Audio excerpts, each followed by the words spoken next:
Herkese merhabalar. Sizi bugün harika bir yere götürüyorum. Japonya'nın en güzel, hatta dünyanın en güzel köylerinden bir tanesi olduğunu söyleyebilirim. Burası zamansız bir yer. Zaman sanki burada durmuş gibi. İsmi Shirakawa-go. Shirakawa-go'nun anlamı şöyle diyebiliriz. Shiro'nun anlamı beyaz. Kawa nehir demek. Go da vadi demek. Yani hepsini birleştirdiğinizde ve biraz edebi bir şey söylemek istediğinizde Ak Irmak Vadisi diye geçiyor burası. Gerçekten Japonya'nın en güzel köylerinden bir tanesi. Burası sanki zamanda durmuş ve tarihten karşımıza gelmiş bir köy gibi. Gerçekten burası zamansız bir köy. Japonya'nın en tarihi köylerinden bir tanesi. Yani neredeyse antik dönemden kalma gibi. Ama UNESCO'nun tarih miraslarından birisi olarak seçilmiş. Özel evleriyle burada 1639 kişi yaşıyor. Gayet de güzel nüfusu olan bir köy. Resmen tarihten çıkmış. Bugün yağmurlu bir gün. Aslında sabah biraz güneşliydi ama sonra yağmur bastırdı ve tabii ki sonbahara geldik. Etraf çok güzel. Dağların arasında muhteşem bir vadi. Biraz etrafı gezeceğiz. Hava biraz da serin ama çok tatlı bir yer. Biraz size buraları göstermek istiyorum. Shirakawa'ya hoş geldiniz.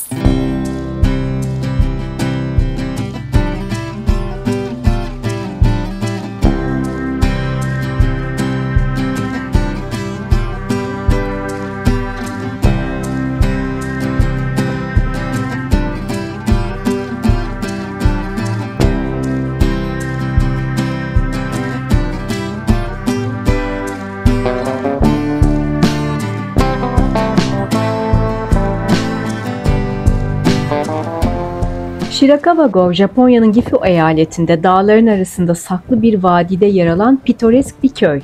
Betimlemelerde şöyle söyleniyor. Dua ederken ellerimizi birleştirdiğimizde oluşan şekle benzeyen dik sazdan çatılara sahip benzersiz Gasho-zukuri çiftlik evleriyle tanınan bir köy. Shirakawa-go 1995 yılında UNESCO tarafından Dünya Mirası olarak ilan edilmiş. Köyün en belirgin özelliği geleneksel Gasho-zukuri tarzında yapılmış evlerden oluşması. Bu evler genellikle çatıları dik açılarla eğimli, geleneksel Japon çiftçi evlerine benzeyen büyük ahşap yapılardan oluşması. Bu çatı tasarımı kar yağışının bol olduğu kış aylarında birikmiş karı daha iyi atmak için kullanılıyor yüzyıllardır. Gasho-zukuri çiftlik evleri bölgedeki yoğun kar yağışına dayanacak şekilde tasarlanmış. 45 dereceye kadar ulaşabilen dik, saz çatılar kar birikmesini önlerken aynı zamanda köylülerin geleneksel gelir kaynağı olan ipek böceği yetiştiriciliği için de geniş alan sağlamış. Ve UNESCO Dünya Mirası alanı olarak belirlenirken bu aynı zamanda köye uluslararası ilgiyi çekmiş ve zamanla kültürel mirasın korunmasına da yardımcı olmuş. Bu özelliği Gasho-zukuri çiftlik evlerinin bakımının yapılmasını ve gelecek nesillere aktarılmasını sağlıyor. Çünkü bu evlerin bakımı gerçekten aslında çok pahalı ve her yıl bir gelirinin olması gerekiyor ki bu evler yenilensin. Bu arada kış aydınlatması ile de ünlü. Shirakawa-go köyün kalın bir kar örtüsüyle kaplandığı kış aylarında özellikle geceleri büyüleyici.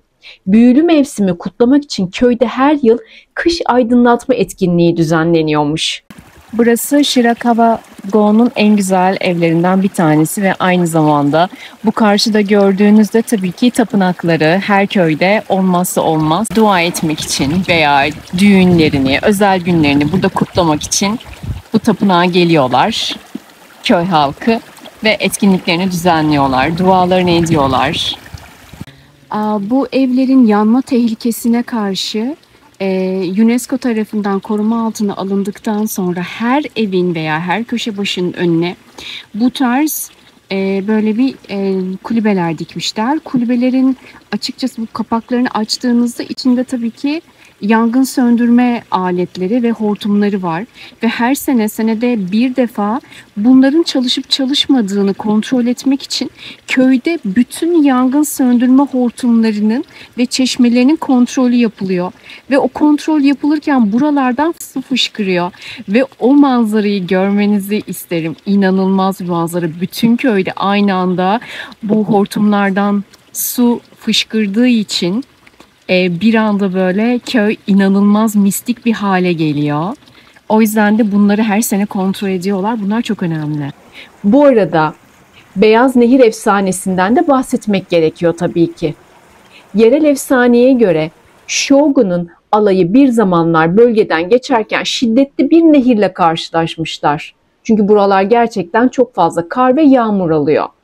Shirakawa-go köylüleri nehrin üzerine beyaz bir bez sererek ve alayın geçmesi için bir köprü oluşturarak yardımlarına gelmiş. Shogun minnettarlıkla köye vergi muhalefiyeti getirmiş ve bu da refaha yol açmış. Sonra da köyün ismi Beyaz Nehir Köyü olarak kalmış. Şu fotoğraflardan insanları tamamen çıkarttığınızda, yani kimse olmadığı zaman buraya geldiğinizde sanki tarih öncesi devirlere bir anda ışınlanmış gibi hissediyorsunuz.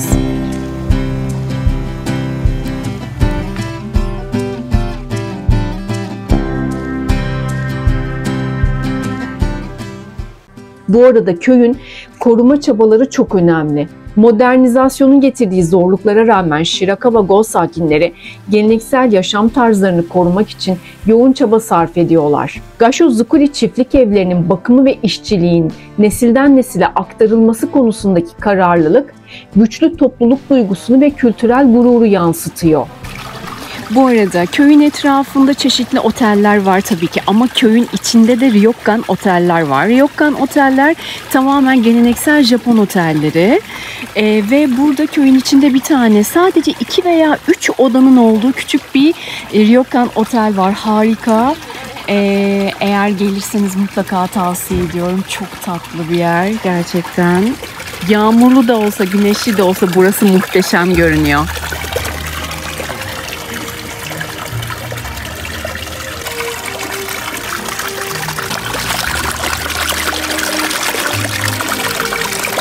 Ama bu köyle ilgili internette kesinlikle bahsedilmeyen, yabancıların bilmediği, sadece lokal Japonların bildiği çok ilginç bir sırrı size anlatmak istiyorum. Masum gibi görünen bu şirin köyün tarihte iç savaşlardan itibaren barut üretiminde çok önemli bir rol oynadığını öğrendim. Yerel rehberimize sordum. Yani dedim, burada insanlar geçimlerini nasıl sağlıyorlar? Tabii ki turistik olarak geçiniyorlardır. Ama bunun dışında çiftçilik mi yapıyorlar? Yani süt, peynir, pirinç gibi ekimler mi yapıyorlar diye sordum. Aslında hayır, öyle olmadığını söyledi. Çok şaşıracaksınız ama hani bu kadar şirin ve bu kadar tatlı bir köyün samuraylar zamanında barut üretiminde oldukça Japonya'da en iyi üreticilerden bir tanesi olduğunu öğrendim. Buradaki dağlardan ve işte hani buradaki toprak yapısından dolayı bu silahlarda kullanılan barut çıkıyormuş buradan ve bu köy aslında barut üretiminden oldukça zenginleşmiş ve hem samuraylar döneminde, yani iç savaş döneminde ve ondan sonra Birinci Dünya Savaşı'nda Japonya'nın barut üretiminde oldukça etkili yol almışlar, oldukça etkili olmuşlar. Sonra da UNESCO tarafından tarihi miras olarak kabul edildikten sonra da turizmden para kazanmaya başlamışlar ve şu anda köy gerçekten her yıl milyonlarca turist ağırlıyor ve oldukça turizmden geçim kaynakları hala yüksek diyebiliriz. Bu köyde turizmden sonra diğer en büyük üretim kaynağı da ipek böcekçiliğiymiş. Ve ipek böceği üretimi için bu evlerin derin ve yüksek çatıların olması, yani yoğun kar yağışına dayanacak şekilde böyle dik olmaları çok büyük bir olumlu etken. Kar mevsimi boyunca Shirakawa köyünde dış dünyayla ulaşım kesintiye uğruyor, hatta bazen gerçekleşemiyor. Bu nedenle bölge sakinleri kış boyunca yalnızca depolanan yiyecek ve yakıtla hayatta kalmak zorunda kalıyorlarmış. Ayrıca tabii ki turizmden geçimini sağlayan buradaki yerliler çok fazla işte hediyelik eşya dükkanları, kafeler veya restoranlardan da ticaret yapıyorlar ve para kazanıyorlar. Her türlü hediyelik eşyayı, yiyecekten tutun da giyeceğe kadar veya minik minik biblolara kadar bu dükkanlarda görüp alışveriş yapabilirsiniz. Dağ vadilerine yerleşmeleri nedeniyle yeterli miktarda pirinç tarlası elde edemeyen bu köy sakinleri dağ yamaçlarında kesip yakarak tarlalarda kurdukları ve sadece dut yaprakları değil, aynı zamanda tahıl, fasulye ve sebzeleri de yetiştirebiliyorlar. Gassho-zukuri evleri Japonya'nın en geleneksel dağ evleriymiş. Köy tamamen bu evlerden oluşuyor ve hala içlerinde aileler yaşıyor. Tabii ki birkaç tanesinde kafe ve restoran da var ve bunlara da tabii ki evlerde yaşayan aileler işletiyorlar. Gassho-zukuri elleri birleştirmek anlamına geliyormuş bu arada. Bu evlerin çatıları dua eden ellerin birleşmiş halini andırıyor diye söylemiştim size. İşte Gassho-zukuri ismi de buradan geliyor. Çatı yapısı çok önemli. Zukuri evlerinin en dikkat çekici özelliği büyük ve dik çatılarının olması. Bu çatılar çok kalın, çok büyük ve binlerce çim ve sazlığın bir araya getirilmesinden oluştuğu için kalın kar tabakalarını kolayca taşıyabiliyor ve kar tabakasının birikmemesi ve aşağıya dökülmesi için dik olarak tasarlanmışlar. Çatılar genellikle böyle bu şekilde tamamen yüzlerce ve binlerce sazlığın tek tek bir araya getirilmesi ve sıkıştırılmasıyla oluşturuluyor. Çok iyi de izolasyon sağlıyor ve ağır kar yükünü de destekleyebiliyor. Ve bu çok pahalı bir çatı tekniği olduğu için her yıl yenilenmesi ve bunun için de tabii ki bağışlarla ve turizmle paraların gelmesi lazım. Evler ahşap yapıdan oluşuyor. Geleneksel Japon mimarisine uygun ahşap malzemeler kullanılmış ve Japon marangozluk teknikleriyle tabii ki evler tasarlanmış. Özellikle ahşap eklemelerde özel bağlantılar ve pimleme tekniğinden bahsediliyor. Evlerde geniş pencereler bulunabilir. Bu pencereler doğal ışığın içeri girmesine izin veriyor. Aynı zamanda geniş verandalar manzaranın keyfini çıkarmak için ve güneşli günlerde dış mekanlarda zaman geçirmek için kullanılıyor.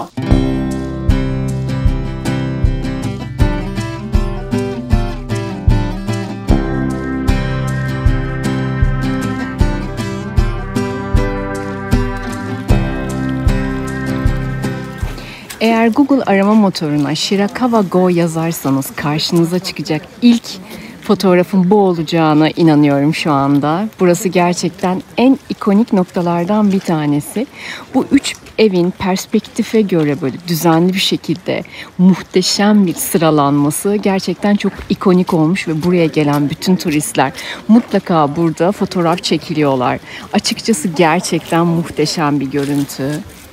Ve önündeki bu pirinç tarlası da yani kış dışında yazın ve sonbaharda böyle yemyeşil muhteşem bir renk ortaya çıkarıyor ve gerçekten bu evlerin görüntüsünü daha da zenginleştiriyor.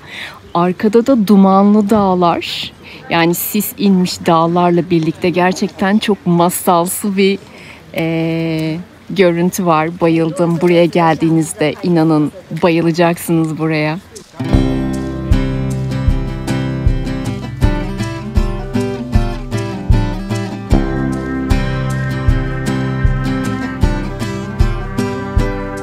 Kasabada dolaşırken böyle bir yer keşfettik. Buranın ismi Purun no Ie, yani aslında puding evi gibi bir şey. Burası 2022 yılında ödül almış. Biliyorsunuz, size daha önce Shirakawa Go'nun anlamını söylemiştim.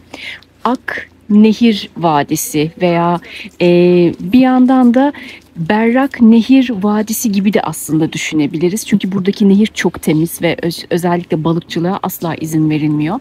Burada da nehirden çıkan temiz su ile puding yapılıyor arkadaşlar.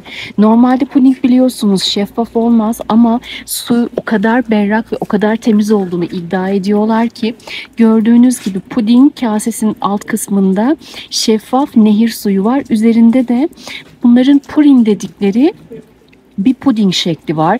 Özellikle matcha pudingiyle de ödül almışlar ve water pudding diyorlar. Bununla da 2022 yılında ödül almışlar. Eğer buraya gelirseniz bu pudingin tadına, daha doğrusu purinin tadına bakmanızı tavsiye ediyorum. Aynı zamanda dondurmaları da gayet şu anda revaçta.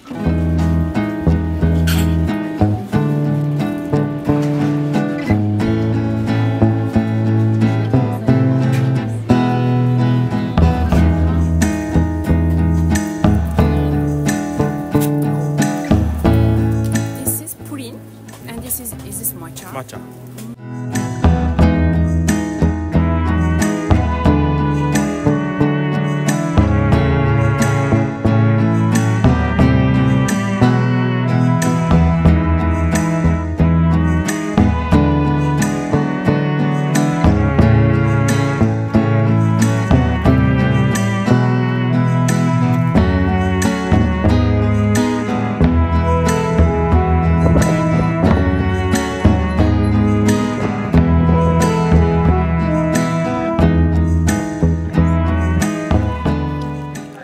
Burası köyün en büyük evlerinden bir tanesi. Wada House diye geçiyor. Daha doğrusu Wada ve ailesinin zaman zaman yaşadığı, gerçekten yaşadığı evlerden bir tanesi. Şu an hani sadece ziyaretçilere açmışlar. Evin işte bir takım yerleşik kısımlarını görmek için. Ama normalde aile burada yaşıyor.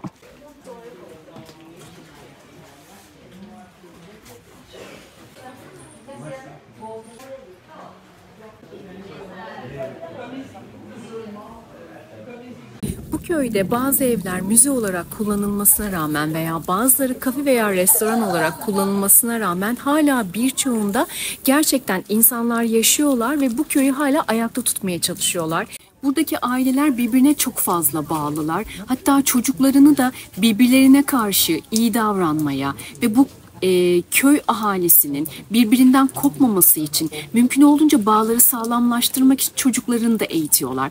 Aynı zamanda felaketlerden ve yangınlardan evleri korumak için, köyü korumak için de her sene çocuklar da dahil olmak üzere tüm köy halkı tatbikatlara katılıyor ve yangın söndürme konusunda da eğitim alıyorlar. Bu konuda gerçekten bütün herkes üzerine düşen görevleri layıkıyla yerine getiriyor. Ve bir sloganları var: yok etmeyin, satmayın, zarar vermeyin. Ve köyün korunmasıyla da ilgili kendi felsefelerini tamamen çocuklara kadar, içlerine kadar sindirmiş durumdalar.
Eğer 15 dakika yürüme mesafesinde tepeye fotoğraf çekme alanına giderseniz bu manzarayı siz de göreceksiniz. Bütün köyü tepeden harika bir şekilde görebilirsiniz.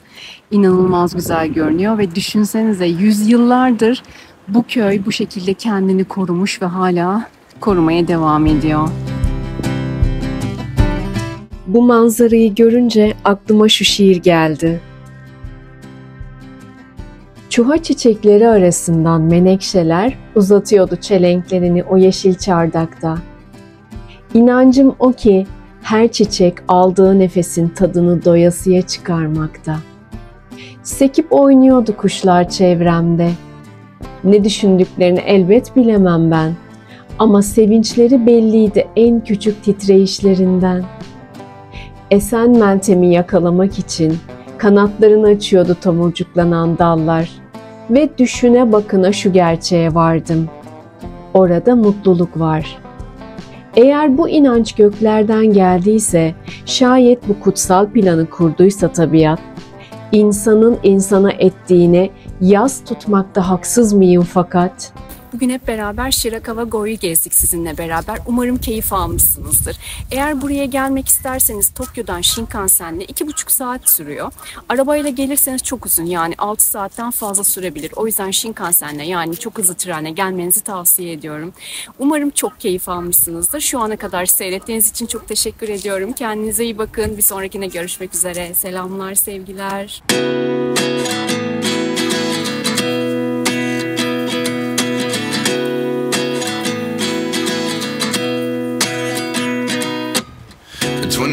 And I find myself wondering what did happen to the last 10. I ran away with my life, fast forward, never turn back again. It's kind of funny that the more we pass time, the more we need to set them rewind. And 19 was the year I had to leave you, but now I'm seeing all the signs. Is this really happening? I can't believe it's true. I'm just as surprised as you. Is this really happening?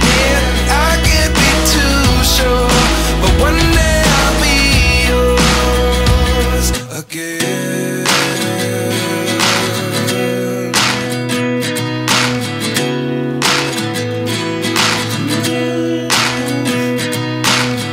Life lessons come one in a dozen. The other 11 get something from nothing. I sit here looking for an answer. Maybe the biggest question was in the last chapter. You gave me the soul I have today. Without you I never could have moved away. But now I see what you teach. I do believe I always should have